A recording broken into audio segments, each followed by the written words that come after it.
Hello, जय हिंद। यह SSC GD practice set number 17 है, जिसमें जीके और पॉलिटी के 20 सवाल हैं जो कि पीवाईक्यू बेस्ड है। ठीक, सभी इनके सभी पीवाईक्यू प्रश्न हैं जो कि पूछे गए हैं 2025 के एग्जाम में पूछे गए हैं, जो कि एसएससी जीडी 2026 के एग्जाम के लिए बहुत ही इंपॉर्टेंट साबित होने वाले हैं।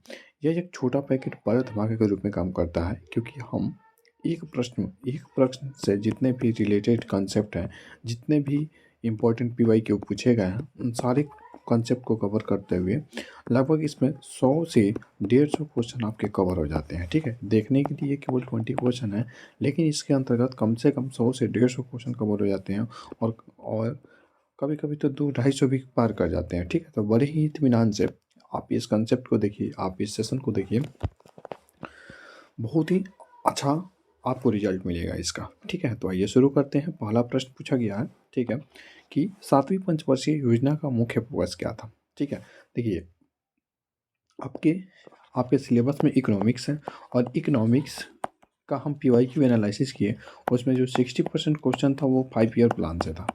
क्या 5 ईयर प्लान से था? और कुछ हो या ना हो, इसको मत छोड़िएगा प्लीज़। ठीक है, इसको मत छोड़िएगा, इसको एकदम कवर करके ही जाइएगा। हमारे प्लेलिस्ट में भी आपको देखने को मिल जाएगा, और हम ऐसे भी कवर करा ही देते हैं, जितना भी इम्पोर्टेंट चीज़ें हैं सबको कवर कराते हैं। तो आइए देखते हैं कि 7वीं पंचवर्षीय योजना का मुख्य फोकस क्या था। पर्पस पूछ रहा है, लक्ष्य पूछ रहा है, आखिर क्या था मुख्य पर्पस। तो उसकी अगर हम बात करते हैं सॉरी, ऑप्शन ए है कृषि उत्पादन, ऑप्शन बी है औद्योगिकरण, या ऑप्शन सी है उत्पादकता और रोजगार, या फिर ऑप्शन डी है निजीकरण। तो आपको बताना है, अगर आंसर पता होगा तो कमेंट करते चलिएगा, और लास्ट में आपको ये भी बताना है कि 20 में से आपके टोटल कितने प्रश्न सही होते हैं, और आपका टारगेट होना चाहिए 20 में से 20। ठीक है, एक भी कम नहीं, एकदम 20 में से 20। तो 7वीं पंचवर्षीय योजना की बात करते हैं, कब से कब तक चलता है, क्योंकि आपके एग्जाम में समय काल भी पूछ देता है, अवधि क्या रहता है, तो 1985 से 1990 तक रहता है। ठीक है, इसका मुख्य फोकस की बात करते हैं तो इसका मुख्य फोकस रहता है उत्पादकता और रोजगार। क्या रहता है? तो उत्पादकता और रोजगार रहता है। ठीक है, अगर हम उत्पादकता और रोजगार की बात करते हैं 85 से 90 तक, ये 7वीं पंचवर्षीय योजना रहता है। कौन सा पंचवर्षीय योजना रहता है? तो 7वीं पंचवर्षीय योजना रहता है। ठीक, उसके बाद बात करते हैं कि जो प्रथम पंचवर्षीय योजना था, योजना आयोग का गठन कब होता है? तो 15 मार्च 1950 को होता है। ठीक है, योजना आयोग का गठन कब होता है? तो 15 मार्च 1950 को होता है। टोटल कितने पंचवर्षीय योजना चलता है? तो टोटल जो पंचवर्षीय योजना चलता है वो 12 पंचवर्षीय योजना चलता है। 1991 के पहले जब एलपीजी आता है, 1991 के पहले कितनी पंचवर्षीय योजना हो गई रहती है? 1991 के पहले तो 7 पंचवर्षीय योजना हो गई रहती है, क्योंकि देख सकते हैं 1985 से 90 का समय अवधि के बीच में जो पंचवर्षीय योजना था वो 7वीं पंचवर्षीय योजना था, यानी इसके पहले कितना बीत गया रहता है? तो 7। अच्छा, जो शुरू के 5 जो पंचवर्षीय योजना है काफ़ी इंपॉर्टेंट है, 80% प्रश्न यहीं से बनते हैं। ठीक, लेकिन अब आपके शिफ्ट में कहाँ से कैसे प्रश्न पूछ लिया जाए, इसीलिए आपको पढ़ना सब है। ठीक है, लेकिन सबसे ज़्यादा फोकस करना है प्रथम 5 पंचवर्षीय योजना को, और बाद बाकी को केवल आप पर्पस याद रखिएगा, यानी लक्ष्य याद रखिएगा या उद्देश्य याद रखिएगा, तो भी आपका काम चलेगा। ठीक है, पहला पंचवर्षीय योजना की बात करते हैं, कब से कब तक चलता है? तो 1991 से 1956 तक चलता है। किस मॉडल पर आधारित रहता है? तो हेरोल्ड डोमर मॉडल रहता है। ठीक है, हेरोल्ड डोमर मॉडल रहता है। ठीक, इस पर किस चीज़ पर फोकस किया जाता है? तो कृषि पर फोकस किया जाता है। किस चीज़ पर फोकस किया जाता है? तो कृषि पर फोकस किया जाता है। ठीक, उसके बाद बात करते हैं क्या यह सफल रहता है कि नहीं रहता है? बिल्कुल सफल रहता है जी। ठीक है, इसमें लक्ष्य निर्धारित किया जाता है 2.1%। क्या लक्ष्य निर्धारित किया जाता है 2.1%, और प्राप्ति कितनी की होती है? तो प्राप्ति हो जाती है 3.6% की प्राप्ति हो जाती है। 3.6% की प्राप्ति हो जाती है। उसके बाद अगर हम बात करते हैं कि द्वितीय पंचवर्षीय योजना का समय काल क्या रहता है? दूसरी पंचवर्षीय योजना का समय काल रहता है 1956 से 1961 तक। 1956 से 1961 तक रहता है। कौन सा मॉडल होता है? अगर हम इसके मॉडल की बात करते हैं तो मॉडल होता है पीसी महालनोबिस मॉडल पर आधारित होता है। पीसी महालनोबिस मॉडल पर आधारित होता है। ठीक है, पीसी महालनोबिस मॉडल पर आधारित होता है। किस चीज़ पर फोकस किया जाता है? तो इसमें उद्योग पर, भारी उद्योग पर फोकस किया जाता है। किस चीज़ पर फोकस किया जाता है? तो भारी उद्योग पर फोकस किया जाता है। ठीक है, और इसी में 3 महत्वपूर्ण स्टील प्लांट स्थापित किए जाते हैं। 3 महत्वपूर्ण स्टील प्लांट स्थापित किए जाते हैं। एक तो आपका राउरकेला, दुर्गापुर और भिलाई। राउरकेला, दुर्गापुर और भिलाई। राउरकेला कहाँ है? राउरकेला है राउरकेला है उड़ीसा में है। ये राउरकेला कहाँ है? उड़ीसा में है। दुर्गापुर वेस्ट बंगाल में है, पश्चिम बंगाल में है। और भिलाई कहाँ है? तो छत्तीसगढ़ में है। राउरकेला किसकी सहायता से स्थापित हुआ? राउरकेला की बात करें किसकी सहायता से? तो जर्मनी की सहायता से। ठीक। दुर्गापुर किसकी सहायता से? तो दुर्गापुर, दुर्गा जी के 3 हाथ होते हैं, तो ब्रिटेन, ब्रिटेन की सहायता से स्थापित होता है। भिलाई रूस गई, तो छत्तीसगढ़ जो भिलाई है किसके सहयोग से स्थापित हुआ? तो रूस के सहयोग से स्थापित हुआ। ठीक, रूस के सहयोग से। अच्छा, इसका लक्ष्य की बात करें, लक्ष्य कितना निर्धारित किया गया था? लक्ष्य कितना निर्धारित किया गया था? तो 4.5% निर्धारित किया गया था। और प्राप्ति कितने की होती है? तो प्राप्ति होती है 4.27% की प्राप्ति होती है। क्या? 4.27% की प्राप्ति होती है। अगर हम तीसरी पंचवर्षीय योजना की बात करते हैं तो वो चलता है 1956 से 1961 तक, 1956 से 61 तक। इसी में आता है आपका हरित क्रांति। क्या? इसी में आता है हरित क्रांति आता है। और इसका लक्ष्य होता है आत्मनिर्भर उत्पादकता। ठीक है। और इसमें बात करते हैं कि यह असफल रहता है, कारण क्या रहता है? तो 2 युद्ध रहता है। एक तो 1962 में चीन से युद्ध होता है, और जो 1965 में पाकिस्तान से युद्ध हो जाता है, और फिर सूखा भी पड़ जाता है, जिसके कारण यह काफ़ी असफल रहता है। ठीक है। इस समय प्रधानमंत्री कौन थे? तो शुरू में तो जवाहरलाल नेहरू ही थे। ठीक है। शुरू के 3 में प्रधानमंत्री जवाहरलाल नेहरू रहते हैं, लेकिन इनकी मृत्यु 1964 में हो जाती है। उसके बाद लाल बहादुर शास्त्री बनते हैं, और लाल बहादुर शास्त्री का एक प्रमुख नारा है जय जवान जय किसान का। ठीक है, जय जवान जय किसान का। ठीक। अब हम बात कर लेते हैं, दूसरा प्रश्न है, 9वीं पंचवर्षीय योजना का मुख्य विषय क्या था? 9वीं पंचवर्षीय योजना चलता कब तक है? तो 9वीं पंचवर्षीय योजना की बात करते हैं तो ये चलता है 1997 से 2002 तक, 1997 से 2002 तक चलता है। ठीक। अच्छा, इसमें मुख्य विषय क्या था? तो सामाजिक न्याय के साथ विकास था। क्या था मुख्य विषय? तो सामाजिक न्याय के साथ इसका विकास था। ठीक है। एलपीजी कब आता है? एलपीजी 1991 में आता है। एलपीजी बोले तो लिबरलाइजेशन, यानी उदारीकरण, उदारीकरण, निजीकरण और वैश्वीकरण। उदारीकरण, निजीकरण, निजीकरण और वैश्वीकरण, निजीकरण और वैश्वीकरण, जिसे ग्लोबलाइजेशन यानी वैश्वीकरण होता है। इस समय प्रधानमंत्री कौन थे? तो इस समय जो पीएम थे वे थे अटल बिहारी वाजपेयी। कौन थे? तो अटल बिहारी वाजपेयी थे। कौन थे? तो अटल बिहारी वाजपेयी थे। ठीक है। और इसी समय क्या हो जाता है? कारगिल युद्ध हो जाता है 1999 में। क्या हो जाता है? युद्ध हो जाता है 1999 में। कारगिल युद्ध हो जाता है। क्या? कौन सा युद्ध होता है? कारगिल युद्ध होता है। ठीक। अगर इसकी बात करते हैं, 9वीं पंचवर्षीय योजना जो रहता है, अगर हम 9वीं पंचवर्षीय योजना की बात करते हैं तो 9वीं पंचवर्षीय योजना का लक्ष्य कितना रहता है? उतना इम्पोर्टेंट लक्ष्य नहीं है, क्योंकि जैसे ही 7 के बाद आगे अगर पंचवर्षीय योजना पूछेगा तो आपसे लक्ष्य ना पूछकर केवल उद्देश्य ही पूछेगा। लेकिन फिर भी इसमें लक्ष्य निर्धारित किया जाता है कितना? तो लक्ष्य होता है 14.5%। और प्राप्ति कितने की होती है? अगर हम प्राप्ति की बात करते हैं तो प्राप्ति होती है 5.4% की प्राप्ति होती है। ठीक है। 10वीं पंचवर्षीय योजना, 10वीं पंचवर्षीय योजना कब से कब तक चलती है? तो ये 2002 से 2007 तक चलती है। कब से कब तक चलती है? तो 2002 से 2007 तक चलती है। प्रधानमंत्री कौन थे? तो अटल बिहारी वाजपेयी रहते हैं, और बाद में मनमोहन सिंह बन जाते हैं, मनमोहन सिंह बन जाते हैं। ठीक। उसके बाद बात करते हैं लक्ष्य कितना रखा गया था? तो 8%। प्राप्ति कितनी की होती है? तो प्राप्ति होती है 7.6%। की 7.6% की। अच्छा, इसी में आता है राष्ट्रीय बागवानी मिशन। कौन सा मिशन आता है? इसी में आता है राष्ट्रीय बागवानी मिशन आता है। राष्ट्रीय बागवानी मिशन। ठीक है, राष्ट्रीय बागवानी मिशन। और बात करते हैं सूक्ष्म सिंचाई कार्यक्रम और जूट प्रौद्योगिकी मिशन आता है। राष्ट्रीय बागवानी मिशन की बात करते हैं, सूक्ष्म सिंचाई कार्यक्रम, सूक्ष्म सिंचाई कार्यक्रम, सूक्ष्म सिंचाई कार्यक्रम, सूक्ष्म सिंचाई कार्यक्रम आता है। और फिर आता है कि जूट प्रौद्योगिकी मिशन। क्या? जूट प्रौद्योगिकी मिशन, जूट प्रौद्योगिकी मिशन होता है। ठीक। उसके बाद बात करते हैं 11वीं पंचवर्षीय योजना कब से कब तक चलता है? तो 11वीं जो पंचवर्षीय योजना है वो चलता है 2007 से 2012 तक। 11वीं पंचवर्षीय योजना कब से कब तक चलता है? तो 2007 से 2012 तक चलता है। प्रधानमंत्री मनमोहन सिंह रहते हैं। कौन रहते हैं? तो मनमोहन सिंह रहते हैं। प्रधानमंत्री मनमोहन सिंह रहते हैं। और फिर इसमें जो उद्देश्य होता है, कौन सा उद्देश्य होता है? अगर हम उद्देश्य की बात करते हैं तो तीव्र एवं अधिक समावेशी विकास होता है। तीव्र एवं अधिक समावेशी विकास होता है, अधिक समावेशी विकास होता है। ठीक है, अधिक समावेशी विकास होता है, समावेशी विकास होता है।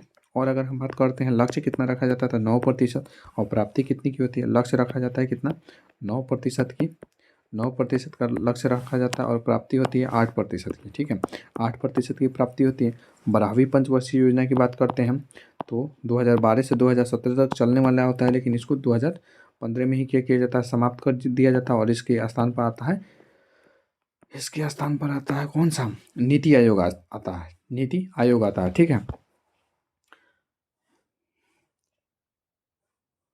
नीति आयोग का गठन कब किया जाता है, नीति आयोग का गठन किया जाता है 1 जनवरी 2015 को, 1 जनवरी 2015 को नीति आयोग का गठन किया जाता है। ठीक है, और अगर बात करते हैं नीति का फुल फॉर्म क्या होता है, आपको कमेंट करके बताना, नीति का फुल फॉर्म क्या होता है आपको कमेंट करके बताना। ठीक है, उसके बाद बात करते हैं, तीसरा प्रश्न है, भारतीय संविधान की 7वीं अनुसूची में कुल कितनी सूचियाँ हैं, 7वीं अनुसूची में कुल कितनी सूचियाँ हैं, तो 7वीं अनुसूची में क्या है, तो 7वीं अनुसूची की बात करते हैं, 7वीं अनुसूची की अगर हम बात करते हैं तो 7वीं अनुसूची में है शक्तियों का बंटवारा, 7 शक्ति बाँट।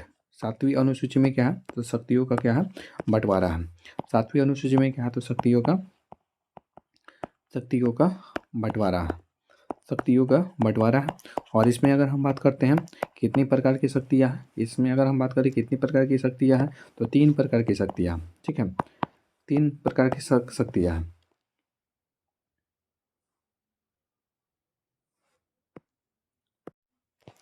एक तो संघ सूची है, क्या, एक तो संघ सूची है, संघ सूची है, दूसरा राज्य सूची है, एक संघ सूची है, दूसरा राज्य सूची है, राज्य सूची है, और तीसरा समवर्ती सूची है। तीसरा कौन सा सूची है, समवर्ती सूची है। ठीक है, समवर्ती सूची है।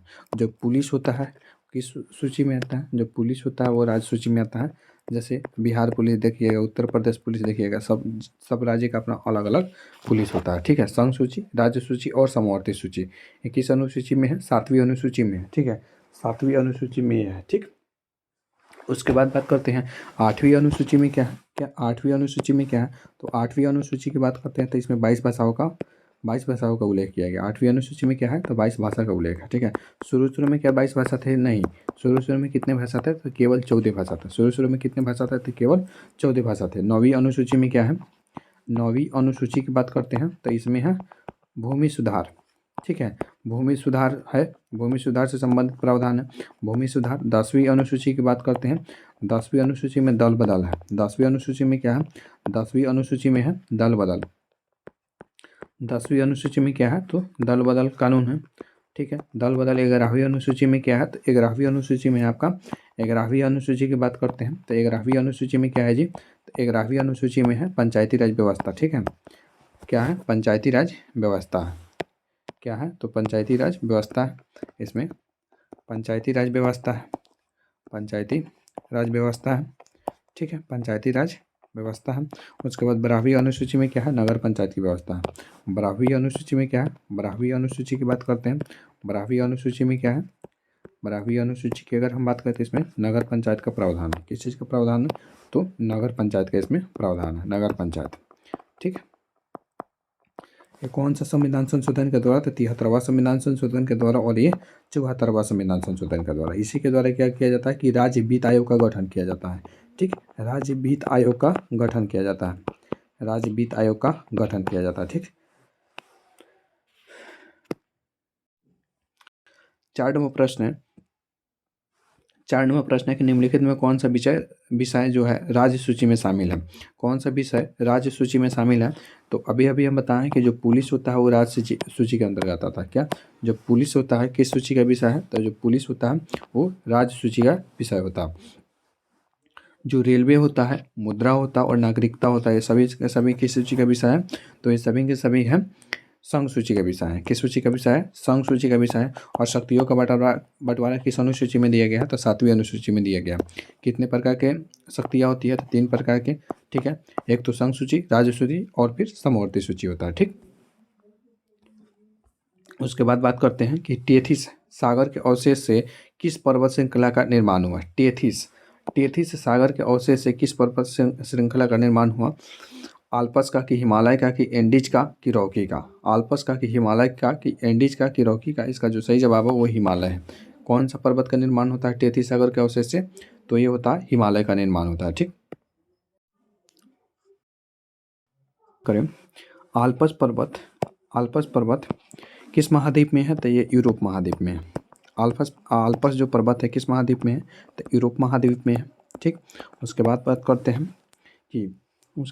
करते हैं कि रॉकी, जो रॉकी है किस महाद्वीप में है? तो उत्तरी अमेरिका में है। रॉकी जो है किस महाद्वीप में है? तो उत्तरी अमेरिका में है। ठीक, उत्तरी अमेरिका में है। जो एंडीज है किस में है? तो दक्षिणी अमेरिका में है।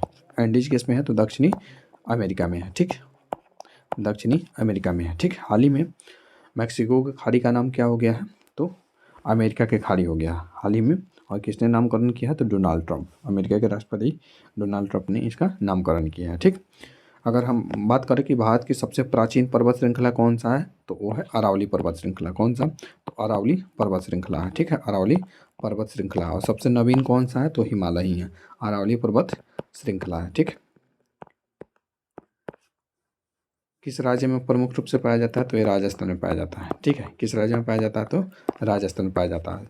राजस्थान क्षेत्रफल के अनुसार भारत का सबसे बड़ा राज्य है। ठीक है, और राजस्थान ही है जिसमें पुरुष और महिला की साक्षरता दर में सर्वाधिक अंतर है। पुरुष और महिला के साक्षरता दर में सर्वाधिक अंतर है। ठीक है, साक्षरता में सर्वाधिक अंतर है, सर्वाधिक अंतर है। ठीक, सर्वाधिक अंतर है। अगर हम बात करें कि पर्वत श्रृंखला कितने प्रकार के होते हैं। ठीक है, पर्वत श्रृंखला कितने प्रकार के होते हैं? तो पर्वत श्रृंखला की अगर हम बात करते हैं तो पर्वत श्रृंखला 3 प्रकार के होते हैं। कितने प्रकार के होते हैं? तो 3 प्रकार के होते हैं। एक तो होता है कौन सा? वलित होता है, फोल्ड माउंटेन जिसको बोलते हैं, वलित पर्वत होता है, वलित पर्वत या फिर फोल्ड माउंटेन। ठीक है, फोल्ड माउंटेन बोलते हैं। और उसके बाद जो दूसरा होता है वो होता है ब्लॉक पर्वत। दूसरा कौन सा होता है? दूसरा होता है ब्लॉक पर्वत होता है। दूसरा ब्लॉक पर्वत होता है, ब्लॉक पर्वत होता है। और तीसरा होता है अवशिष्ट या प्राचीन पर्वत। अवशिष्ट या फिर प्राचीन पर्वत होता है। अवशिष्ट पर्वत जिसको हम क्या बोलते हैं? रेसिडुअल माउंटेन बोलते हैं। रेसिडुअल माउंटेन बोलते हैं। ठीक है, माउंटेन बोलते हैं। अगर हम बात करते हैं कि वलित पर्वत के एग्जाम्पल भारत में कौन कौन से हैं, तो भारत में एक तो हिमालय है जो सबसे नवीन है। क्या? हिमालय है जो सबसे नवीन है। और जो अरावली है जो क्या है? जो अरावली है वो सबसे प्राचीन है। जो अरावली है वो सबसे प्राचीन है। अरावली जो है सबसे प्राचीन है, लेकिन है तो वलित पर्वत ही। अगर हम ब्लॉक पर्वत की बात करते हैं क्या? अगर हम ब्लॉक पर्वत की बात करते हैं तो ब्लॉक पर्वत में सतपुरा और विंध्याचल आ जाता है। कौन सा? एक तो सतपुरा है और दूसरा विंध्याचल है। दूसरा क्या है? दूसरा विंध्याचल है। विंध्याचल है। ठीक है, विंध्याचल है, विंध्याचल है। उसके बाद अवशिष्ट पर्वत की बात करते हैं तो अवशिष्ट पर्वत की अगर हम बात करें तो अवशिष्ट पर्वत में कौन कौन आ जाता है? तो अवशिष्ट पर्वत में आ जाता है पूर्वी घाट और पश्चिमी घाट। पूर्वी घाट और फिर पश्चिमी घाट आ जाता है। पश्चिमी घाट आ जाता है। ठीक, पूर्वी घाट और पश्चिमी घाट आ जाता है। ठीक, चलिए बढ़ते हैं अगले प्रश्न। अगला प्रश्न है जल चक्र को। अच्छा, इस एक बात तो ध्यान देने योग्य है कि एसएससी जीडी के एग्जाम में भले क्वेश्चन रिपीट करे या ना करे, कॉन्सेप्ट जरूर रिपीट करता है। ठीक है, एक बात बहुत ही इंपॉर्टेंट है, कॉन्सेप्ट बहुत ही रिपीट करते हैं। क्योंकि आपको अगर कॉन्सेप्ट क्लियर है ना तो प्रश्न देखिए, जो क्वेश्चन का जो ट्रेंडिंग होता है, क्वेश्चन का जो ट्रेंडिंग होता है, जो नए प्रश्न बनते हैं उसी कंसेप्ट वो बनते हैं। भले क्वेश्चन अलग होगा लेकिन कंसेप्ट सेम होगा। इसीलिए कंसेप्ट पर फोकस कीजिए ना कि क्वेश्चन पर। ठीक, क्योंकि अगर कंसेप्ट क्लियर है ना, कंसेप्ट अगर क्लियर है तो क्वेश्चन किसी भी तरीके से घुमा कर देगा, आप आसानी से बना लीजिएगा। और 60 से 70% बच्चे यही गलती करते हैं कि ये क्या करते हैं कि केवल क्वेश्चन के पीछे भागते हैं, कंसेप्ट को देखते ही नहीं है। आप कंसेप्ट पर फोकस कीजिए, रिजल्ट डेफिनेटली आप पर फोकस करेगा। ठीक, 6 नंबर प्रश्न, जल चक्र को किस अन्य नाम से जाना जाता है? जैव चक्र, हाइड्रोलॉजिकल चक्र, कार्बन चक्र या फिर नाइट्रोजन चक्र? जल चक्र का क्या पूछा गया है? तो जल चक्र को अन्य किस नाम से जाना जाता है? ठीक, आंसर पता होगा तो आप कमेंट कर सकते हैं। जल चक्र को हाइड्रोलॉजिकल चक्र के नाम से भी जाना जाता है। ठीक, जल चक्र को किस नाम से जाना जाता है? हाइड्रोलॉजिकल नाम से भी जाना जाता है। जल का रासायनिक नाम क्या होता है, तो H2O होता है, यानी हाइड्रोजन ऑक्साइड होता है। क्या होता है, H2O होता है। ठीक है, उसके बाद ये कार्बन चक्र क्या होता है, तो कार्बन की पुनः पूर्ति ही क्या होता है, कार्बन चक्र होता है। ठीक, नाइट्रोजन की पुनः पूर्ति नाइट्रोजन चक्र होता है। ठीक, और सबसे ज़्यादा प्रकृति में वायुमंडल में कौन सा गैस पाया जाता है, तो वायुमंडल में नाइट्रोजन गैस पाया जाता है। कितना, तो 78%। अगर हम कार्बन डाइऑक्साइड की बात करें तो 0.3% पाया जाता है। ठीक, और दलहनी, जो दलहनी पौधा होता है, दलहनी पौधा की जड़ों में, दलहनी पौधा पौधा की जड़ों में राइजोबियम नामक बैक्टीरिया होता है। कौन सा, राइजोबियम नामक बैक्टीरिया होता है, जो कि क्या करता है, नाइट्रोजन स्थिरीकरण में महत्वपूर्ण भूमिका निभाता है। राइजोबियम नामक जीवाणु होता है, जो क्या करता है, जीवाणु होता है जो नाइट्रोजन स्थिरीकरण में महत्वपूर्ण भूमिका निभाता है। नाइट्रोजन स्थिरीकरण में महत्वपूर्ण भूमिका निभाता है। ठीक है, स्थिरीकरण करता है या फिर महत्वपूर्ण भूमिका उसमें निभाता है, स्थिरीकरण करता है। ठीक, क्या नाइट्रोजन को डायरेक्ट क्या पौधे जो होते हैं, किस रूप में नाइट्रोजन को लेते हैं, तो ये लेते हैं नाइट्रेट के रूप में। किस रूप में लेते हैं, तो ये लेते हैं नाइट्रेट के रूप में। ठीक है, इनको भोजन बनाने के लिए प्रकाश संश्लेषण की जो प्रक्रिया करते हैं, उसके लिए अगर हम बात करें कौन सा गैस की ज़रूरत होती है, तो कार्बन डाइऑक्साइड की ज़रूरत होती है। ठीक है, खनिज लवण और जल की ज़रूरत होती है, जो जल से ले लेते हैं, जो कि जड़ से ले लेते हैं। और इनमें एक जाइलम ऊतक होता है, जो कि क्या करता है, जल को ढोने का काम करता है, जाइलम ऊतक होता है। और जो एक होता है फ्लोएम ऊतक, कौन सा ऊतक होता है, एक तो होता है फ्लोएम ऊतक, को क्या करता है, जब भोजन बन जाता है तो उसको पौधे के सभी भाग तक पहुँचाने का काम करता है, कौन सा, फ्लोएम ऊतक करता है। ठीक, उसके बाद अगर हम बात करें कि जड़ से, जो जमीन से जड़ के द्वारा जो जल का वहन किया जाता है। ठीक है, कौन सा क्रिया होता है उसमें, तो उसमें अगर कौन सी क्रिया होती है, तो उसमें अगर हम बात करते हैं क्रिया की, तो उसमें होता है, तो वो होता है पाराशरण की क्रिया द्वारा। किस क्रिया द्वारा होता है, वो होता है, कौन सा प्रक्रिया होता है, वो होता है पाराशरण की क्रिया। कौन सा क्रिया होता है, तो पाराशरण की क्रिया। जब पत्ता का रंग हरा होता है, किसके कारण होता है, तो क्लोरोफिल के कारण। पत्ता का रंग हरा किसके कारण होता है, तो क्लोरोफिल के कारण होता है। ठीक, क्लोरोफिल के कारण होता है। और इसमें इसकी अगर पादप कोशिका में बात करते हैं, तो इसमें कोशिका भित्ति होती है। पादप कोशिका में क्या होती है, तो कोशिका भित्ति होती है, सबसे बाहरी आवरण होती है, कोशिका भित्ति होती है, यानी सेल वाल होता है। ठीक, उसके बाद बात करते हैं अगले प्रश्न पर। अगला प्रश्न है, भारत में जन्म दर सर्वाधिक किस राज्य में पाई गई है। जन्म दर की बात किया गया है कि भारत में जन्म दर सर्वाधिक किस राज्य में पाई गई है। जन्म दर का मतलब है कि सबसे ज़्यादा जन्म, समझ रहे हैं ना, सबसे ज़्यादा जो बर्थ रेट है किस राज्य में है, उत्तर प्रदेश में है, बिहार में है, कि मध्य प्रदेश में है, कि राजस्थान में है। आंसर पता होगा तो कमेंट करते चलिए। ठीक है, आंसर पता होगा तो कमेंट करते चलिए। थोड़ा सा हम आपको टाइम देते हैं कि आप कमेंट जल्दी से कर लीजिए, नहीं तो हम आंसर बता देंगे। ठीक है, तो ये है कि भारत में जन्म दर सर्वाधिक किस राज्य में है, तो जन्म दर सर्वाधिक की बात करते हो तो किस राज्य में है, वो बिहार राज्य में। किस राज्य में है, बिहार राज्य में। बिहार की जो साक्षरता है सबसे कम है। बिहार की साक्षरता की बात करें 2011 की जनगणना के अनुसार, अगर हम 2011 की जनगणना के अनुसार बात करते हैं, तो साक्षरता क्या है, सबसे कम है, सबसे कम है। सबसे ज़्यादा किसका है, सबसे ज़्यादा है केरल का। सबसे ज़्यादा किसका है, केरल का। सबसे ज़्यादा किसका है, तो केरल का। ठीक, राजस्थान वही राज्य है जिसमें क्या है, पुरुष और महिला की साक्षरता दर में सर्वाधिक अंतर है। ठीक है, सर्वाधिक अंतर है। ठीक, उत्तर प्रदेश की जनसंख्या भारत में नंबर 1 है। उत्तर प्रदेश की अगर हम जनसंख्या की बात करें तो भारत में क्या है, नंबर 1 है। उत्तर प्रदेश की जनसंख्या भारत में नंबर 1 है। ठीक, उसके बाद बात करते हैं, बढ़ते तो सर्वाधिक साक्षरता किस में है, तो केरल में है। सर्वाधिक साक्षरता किस में है, केरल में है। 2 नंबर किसका है, कभी कभी 1 नंबर ना पूछ कर 2 नंबर पूछ दिया जाता है, मिजोरम में। अच्छा ध्यान रखिएगा, 7 सिस्टर की केवल बात करते हैं, मिजोरम का स्थान नंबर 1 है। किस में, अगर 7 सिस्टर पूर्वोत्तर भारत की अगर राज्य में बात करें, 7 सिस्टर में पूर्वोत्तर राज्य में अगर भारत की बात करें तो नंबर 1 कौन है, तो मिजोरम है। अगर केवल उत्तरी भारत में बात करें, उत्तरी भारत में सर्वाधिक साक्षर राज्य कौन है, तो हिमाचल प्रदेश है। कौन है, तो हिमाचल प्रदेश है, ध्यान रखिएगा, हिमाचल प्रदेश है, क्योंकि ऐसे भी प्रश्न बने हैं आपके एग्जाम में। उसके बाद बात करते हैं कि मिजोरम के बाद कौन सा है, तो मिजोरम के बाद है आपका गोवा, त्रिपुरा और हिमाचल प्रदेश है।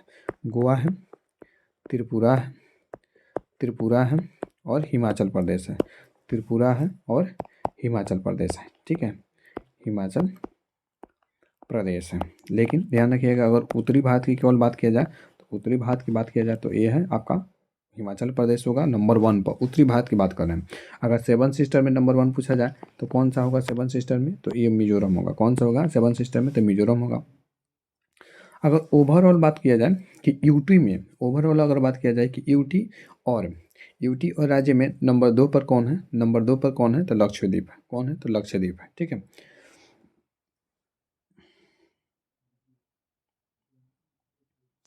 अगर अगर हम बात कर लेते हैं कि केरल की साक्षरता दर कितनी है, केरल की साक्षरता दर कितनी है, तो 94% है। कितनी है, तो 94% है। केरल की साक्षरता दर कितनी है, तो 94% है, ठीक है। अगर बिहार की साक्षरता दर की बात करते हैं कितनी है, तो 61.8% है। कितनी है, तो 61.8% है, ठीक। आगे बढ़ते हैं, अगला प्रश्न है कि NFHS 5 के अनुसार कितने प्रतिशत लोग स्वच्छ पेयजल से वंचित हैं। स्वच्छ पेयजल से वंचित कितने लोग हैं, तो ये 8 नंबर प्रश्न है और इसका जो सही जवाब है वो है 7.32% लोग क्या है, 7.32% स्वच्छ पेयजल से क्या है, वंचित है। स्वच्छ पेयजल से क्या है, वंचित है। ये रिपोर्ट है, रिपोर्ट से भी कुछ क्वेश्चन बने हुए आप देख सकते हैं कि यहाँ एक PYQ ही बेस्ट केवल प्रश्न लिए हैं इस बार, PYQ ही है, बेस्ट नहीं कह सकते हैं। हरित क्रांति के सर्वाधिक प्रभाव किस फसल पर पड़ा। अगर हरित क्रांति के सर्वाधिक प्रभाव की बात करते हैं तो ये गेहूँ पर पड़ता है। किस पर पड़ता है, तो गेहूँ पर पड़ता है। अगर हरित क्रांति की बात करते हैं तो किस पंचवर्षीय योजना में आता है, तो तीसरा पंचवर्षीय योजना में आता है। किसमें, तीसरा पंचवर्षीय योजना में आता है। उसके बाद बात करते हैं कि सर्वाधिक जो प्रभाव किस पर पड़ा, तो एक तो हमारा पंजाब था, पंजाब था, हरियाणा था, पंजाब था, हरियाणा था, पंजाब हरियाणा, दक्षिणी उत्तर प्रदेश था, उत्तर प्रदेश था, दक्षिणी उत्तर प्रदेश था, दक्षिणी उत्तर प्रदेश था, ठीक। उसके बाद बात करते हैं, अगर हम दक्षिणी राज्य में बात करें, अगर दक्षिणी राज्य में बात करते हैं, अगर हम दक्षिणी भारत की बात करते हैं, अगर हम दक्षिणी भारत की बात करते हैं किस राज्य में पड़ा सर्वाधिक प्रभाव, तो ये पड़ा था आपका आंध्र प्रदेश और तमिलनाडु में। आंध्र प्रदेश, आंध्र प्रदेश और तमिलनाडु में, ठीक, आंध्र प्रदेश और तमिलनाडु में। हरित क्रांति के जनक कौन कहे जाते हैं, अगर हरित क्रांति के जनक की बात करें, अगर हरित क्रांति के जनक की बात करें तो अगर विश्व स्तर पर बात करते हैं, अगर हम विश्व स्तर पर बात करते हैं तो नॉर्मन बोरलॉग है। कौन है, तो नॉर्मन बोरलॉग है। अगर हम भारत स्तर पर बात करते हैं, नॉर्मन बोरलॉग है। अगर भारत स्तर पर अगर हरित क्रांति की जनक की बात करते हैं भारत में, तो वो है MS स्वामीनाथन। कौन है, अगर हम भारत में बात करते हैं तो वो है MS स्वामीनाथन है, MS स्वामीनाथन है, ठीक, MS स्वामीनाथन है, ठीक। इसमें किस चीज़ पर फोकस किया गया, हरित क्रांति की बात करते हैं तो किस चीज़ पर फोकस किया जाता है, तो हरित क्रांति में आधुनिक सिंचाई, आधुनिक सिंचाई तकनीकों का उपयोग किया गया, सिंचाई तकनीकों का उपयोग किया गया, तकनीकों का क्या किया गया, उपयोग किया गया। उसके बाद हाई यील्डिंग वेराइटीज HYV बीज का प्रयोग किया गया, HYV बीज का प्रयोग किया गया। उर्वरक का प्रयोग किया गया, हाई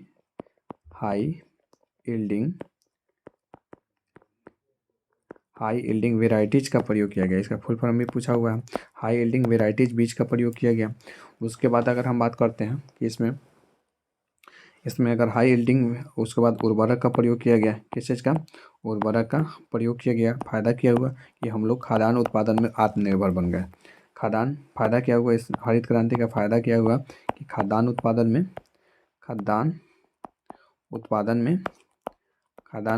में आत्मनिर्भर, हम लोग क्या हो गए कि आत्मनिर्भर बन गए, ठीक। नुकसान क्या हुआ, अगर हम नुकसान की बात करते हैं तो जैव विविधता की हानि हुई इसमें। अगर हम नुकसान की बात करते हैं कि नुकसान क्या होता है, अगर हम नुकसान की बात करते हैं कि नुकसान क्या होता है, तो इसमें होता है जैव विविधता की हानि, ठीक है, यानी पर्यावरण की हानि होती है। जैव विविधता की क्या होती है, इसमें जैव विविधता की हो जाती है हानि, जैव विविधता की हो जाती है क्या चीज़, हानि। अगर हम ऑपरेशन फ्लड की बात करते हैं किससे संबंधित है, तो ऑपरेशन जो फ्लड है दूध से संबंधित है। और श्वेत क्रांति के जनक किसे कहा जाता है, तो वर्गीज कुरियन को कहा जाता है। किसको कहा जाता है? तो वर्गीज कुरियन को कहा जाता है। ठीक, अगला प्रश्न है कि एसआरएस रिपोर्ट किससे संबंधित है? एसआरएस जो रिपोर्ट है भाई, एसआरएस रिपोर्ट जो होता है किससे संबंधित है? ठीक, शिक्षा से कि स्वास्थ्य से, शिक्षा से कि स्वास्थ्य से कि जन्म मृत्यु आंकड़े से कि रोजगार से। 10 नंबर प्रश्न है, ये जो है जन्म मृत्यु आंकड़े से संबंधित है। ये सारे जो रिपोर्ट होता है किससे संबंधित है? तो जन्म मृत्यु रिपोर्ट, जन्म मृत्यु आंकड़े से संबंधित है। जन्म मृत्यु आंकड़े से संबंधित है ये सारे रिपोर्ट, जन्म मृत्यु आंकड़े से संबंधित है। ठीक, अगला प्रश्न लेते हैं।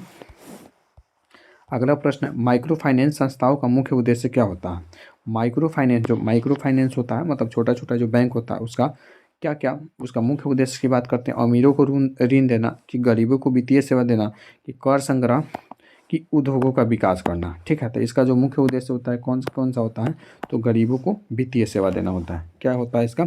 गरीबों को क्या करना होता है? तो वित्तीय सेवा देना होता है। माइक्रो फाइनेंस संस्थाओं का मुख्य उद्देश्य क्या होता है? तो गरीबों को वित्तीय सेवा देना होता है। ठीक, माइक्रो है यानी छोटे स्तर पर काम करता है। छोटे स्तर पर काम करता है तब बड़े लोग को तो ऋण देगा नहीं। माइक्रो का मतलब क्या होता है? छोटा होता है। तो छोटे स्तर पर क्या करता है? छोटे स्तर पर गरीब लोगों को वित्तीय सहायता देता है। ठीक है, वित्तीय सहायता देता है। जैसे 10,000 20,000 का जो लोन हो गया, लोन को फाइनेंस कर देता है, जो माइक्रो फाइनेंस होता है। ठीक है, हालांकि लोन पर जो भी चीज़ें मतलब प्रोवाइड किया जाता है ये माइक्रो फाइनेंस कंपनी के द्वारा ही किया जाता है। जैसे बजाज भी क्या है, एक प्रकार का माइक्रो फाइनेंस कंपनी के रूप में काम करता है। ठीक है, बजाज हो गया। ठीक है, अन्य भी कंपनियां काम करती हैं।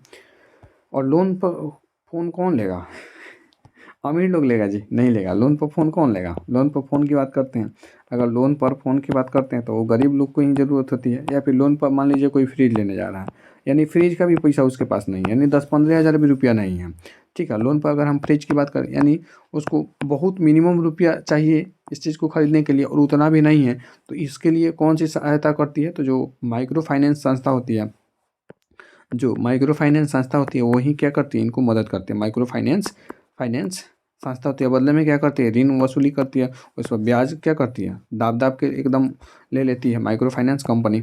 उस समय तो ग्राहक को सामान मिल जाता है, लेकिन बाद में उसकी छोटे छोटे किस्त बांध दिए जाते हैं कि भाई तुमको हर महीने 1,000 रुपया दे देना है या फिर 2,000 दे देना है, मतलब सामान के मुताबिक बांध दिया जाता है कि आप क्या क्या करना है 12 महीना में या फिर 18 महीना में या फिर 24 महीना में, अपना सुविधाजनक अनुसार उपभोक्ता जो होता है, जो कस्टमर होता है, वो अपना प्लान का सिलेक्शन कर लेता है कि भाई हम 1 साल में चुका देंगे, 18 महीने में चुका देंगे या फिर 2 साल में चुका देंगे। उसी के अकॉर्डिंग उनका क्या होता है? मंथली चलता है। ठीक, 12 नंबर बात करते हैं, ओवर हीटेड इकोनॉमी में किस नीति की आवश्यकता होती है? ओवर हीटेड इकोनॉमी की बात करते हैं, किस नीति की आवश्यकता होती है? विस्तारवादी नीति, संकुचनकारी नीति, या फिर उदारीकरण नीति, या फिर निजीकरण नीति। ठीक है, तो अगर हम 12 नंबर प्रश्न की बात करते हैं कि ओवर हीटेड जो इकोनॉमी होता है उसमें किस नीति की आवश्यकता होती है? तो संकुचनकारी नीति की आवश्यकता होती है। ओवर हीटेड इकोनॉमी है। ठीक है, जब कोई भी चीज़ ओवर हीटेड हो जाती है, ओवर हीटेड इकोनॉमी हो गई रहती है, तो उस समय किस चीज़ की ज़रूरत होती है? उसको कंट्रोल करने की ज़रूरत होती है, उसको संकुचन करने की ज़रूरत होती है। ठीक है, तो इसीलिए उस समय कौन सी नीति अपनाई जाती है? तो उस समय अपनाई जाती है संकुचनकारी नीति को अपनाया जाता है। ठीक, अगला प्रश्न है, कच्चे माल को अंतिम उत्पाद में बदलने वाला क्षेत्र कौन सा है? कच्चे माल को अंतिम उत्पाद में बदलने वाला क्षेत्र कौन सा है?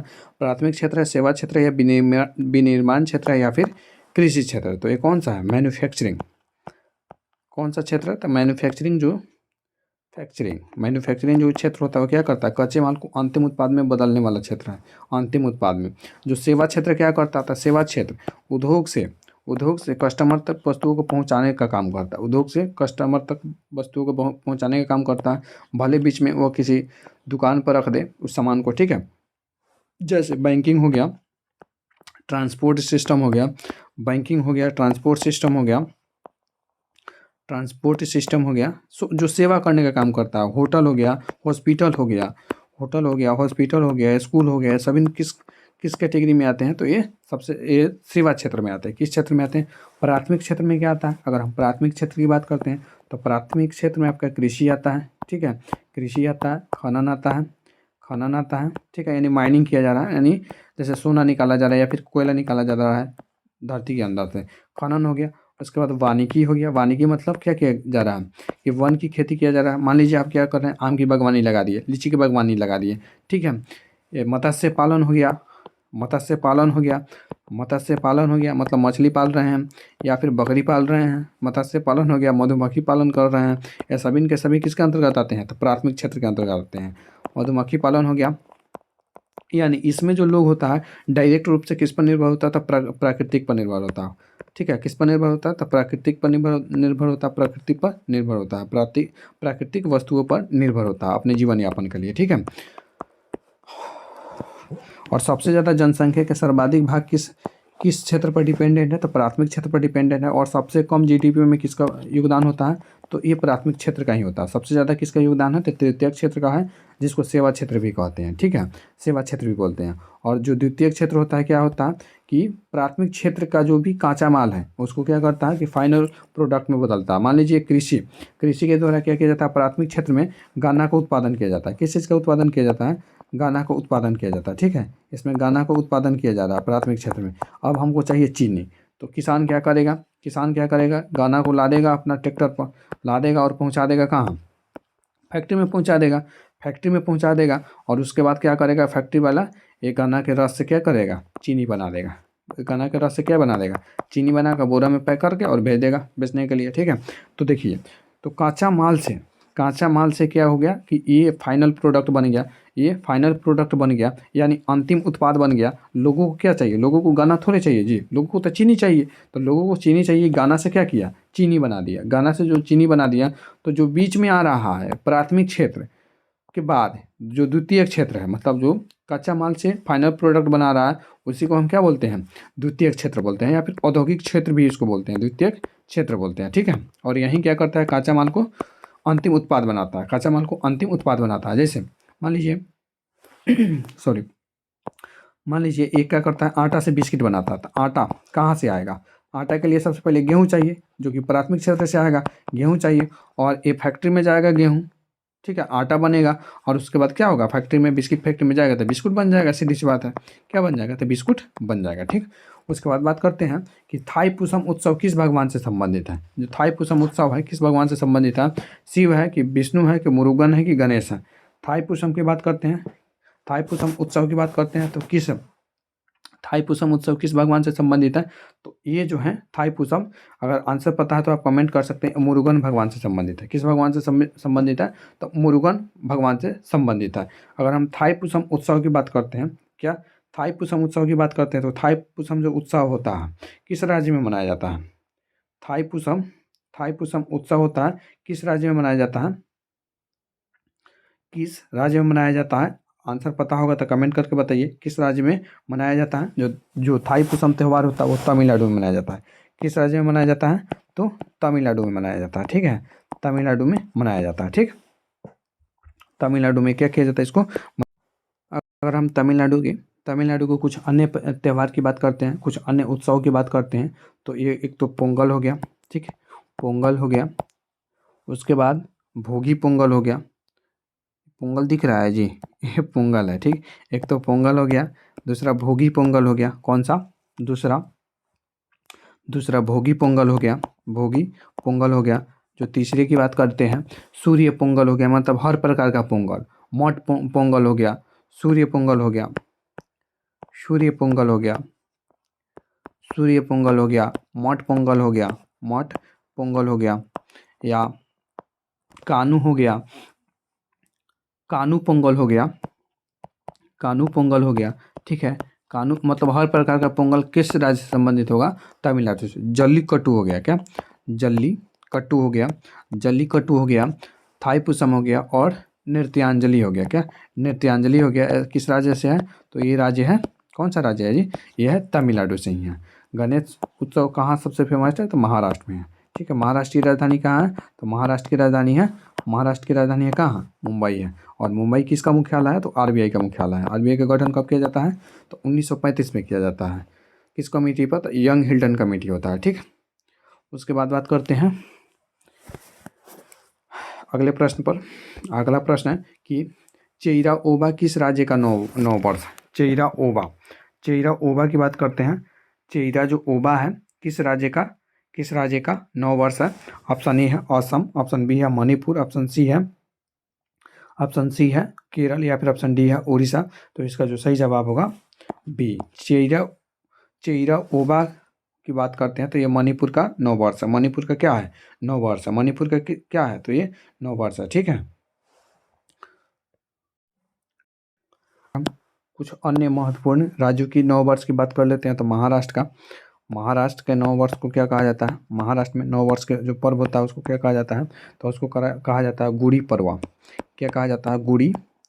गुड़ी पड़वा कहा जाता है। क्या कहा जाता है? तो गुड़ी पड़वा कहा जाता है। ठीक है। आंध्र प्रदेश, तेलंगाना और कर्नाटक की बात करें।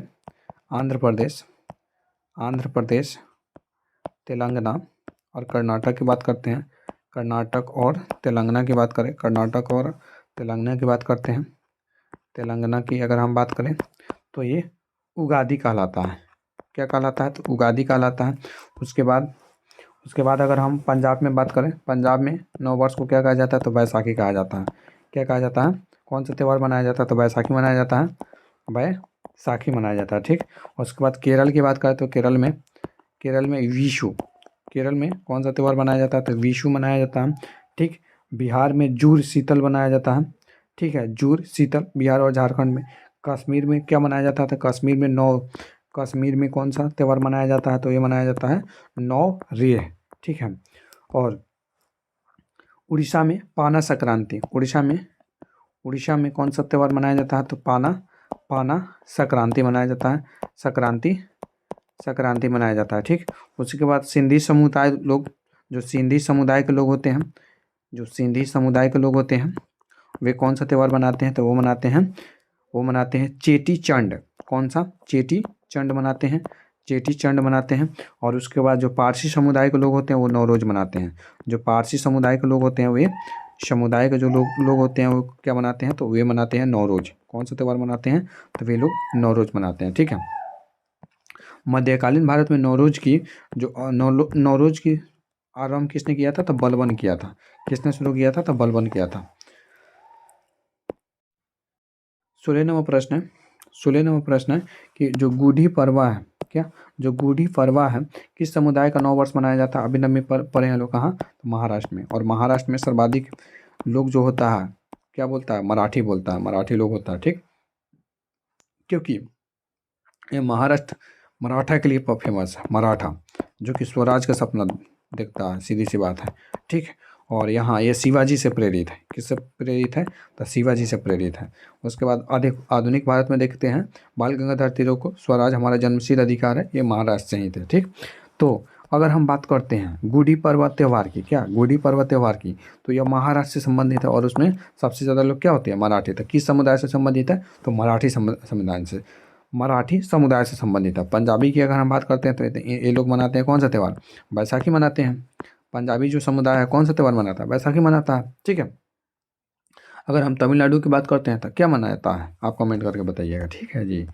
चलिए अगला प्रश्न लेते हैं। 2011 की जनगणना के अनुसार सबसे कम जनसंख्या वाला केंद्र शासित प्रदेश कौन सा है? सबसे कम केंद्र शासित प्रदेश वाला अगर हम यूटी की बात करते हैं तो कौन सा है? वो दमन एवं दीव है। कौन सा है? दमन एवं दीव है। ठीक है। सबसे कम जनसंख्या वाला केंद्र शासित प्रदेश। ठीक है। सबसे कम जनसंख्या वाला केंद्र शासित प्रदेश कौन सा है? तो दमन एवं दीव है सबसे कम।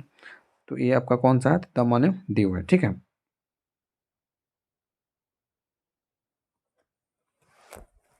अगर ठीक है, अगर इसमें लक्षद्वीप रहता, अगर इसमें लक्षद्वीप ऑप्शन में दिया रहता तो लक्षद्वीप होता। ठीक है। क्योंकि सबसे कम किस में होता है? लक्षद्वीप में होता है। 2 नंबर स्थान पर कौन सा है? दमन दीव है। दमन और दीव है। और 3 नंबर में दादर एवं नगर हवेली है। 3 नंबर में क्या है? दादर एवं नगर हवेली है। ठीक है। दादर एवं नगर हवेली है। ठीक। तो इसमें लक्षद्वीप नहीं था, इसीलिए इसका ऑप्शन क्या हो गया था? दमन दीव हो गया था। क्या? दमन दीव हो गया था। और सबसे ज़्यादा जनसंख्या वाले यूटी की बात करते हैं। सबसे ज़्यादा केंद्र शासित प्रदेश, सबसे ज़्यादा जनसंख्या वाले केंद्र शासित प्रदेश, सबसे ज़्यादा जनसंख्या वाले केंद्र शासित प्रदेश की अगर हम बात करें, जनसंख्या वाले केंद्र शासित प्रदेश तो आपका दिल्ली है, पुडुचेरी और चंडीगढ़ है। क्या? 1 नंबर में कौन है? दिल्ली है। ठीक है। सबसे ज़्यादा जनसंख्या कहाँ है? तो दिल्ली है, पुडुचेरी है पुडुचेरी है। अगर दिल्ली ना दिया रहेगा तो पुडुचेरी होगा। और 3 नंबर में स्थान में चंडीगढ़ है। 3 नंबर स्थान में क्या है, तो चंडीगढ़ है। सर्वाधिक यहाँ पर ही क्या होता है, जनसंख्या होता है।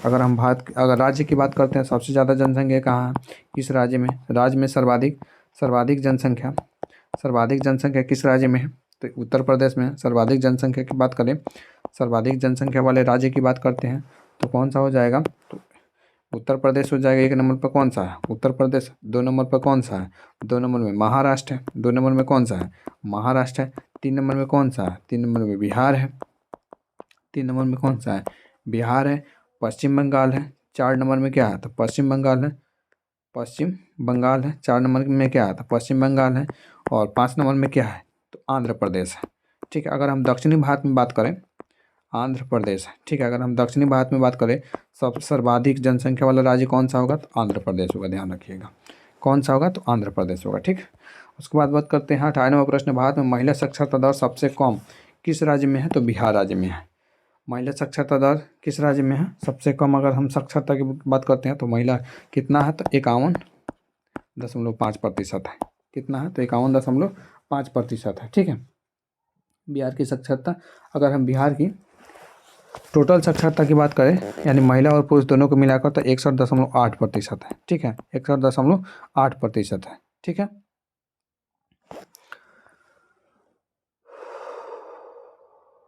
अगर केंद्र शासित प्रदेश में पूछे सर्वाधिक साक्षर केंद्र शासित प्रदेश कौन सा है, तो लक्षद्वीप है। कौन सा है, तो लक्षद्वीप है। लक्षद्वीप है। कितना है, तो 51.8%। 51.8% है।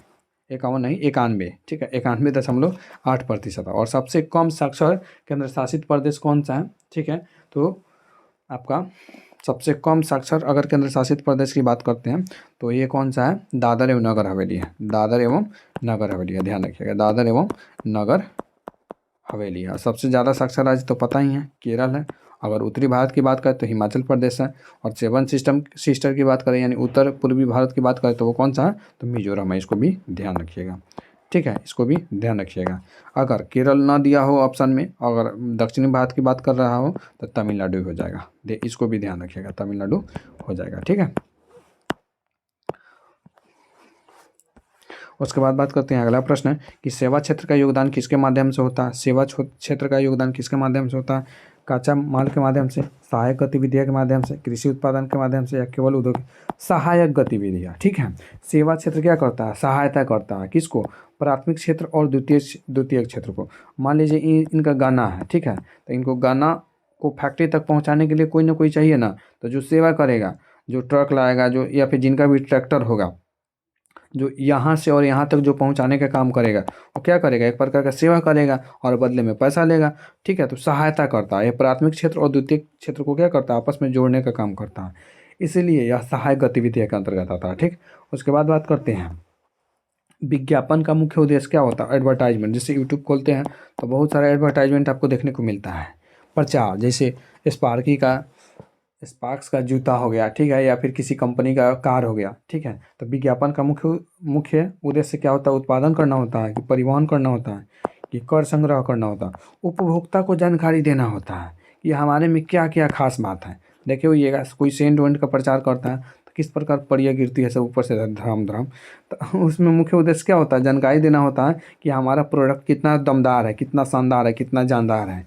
ठीक है। आज के सेशन में इतना ही। मिलते हैं नेक्स्ट वीडियो में नए टॉपिक के साथ, नहीं, नए प्रैक्टिस सेट के साथ। तब तक पढ़ते रहिए, बढ़ते रहिए, अपना और अपनों का ख्याल रखिए। Thanks for watching this video. अगर आप इस चैनल पर नए हैं तो प्लीज़ कमेंट करके बताइएगा आपको यह सेशन कैसे लगा। ठीक है, और आपका 20 में कितना सही होता है, कितना क्वेश्चन सही हुआ है, स्कोर भी कमेंट कीजिएगा। Thanks again, thank you so much.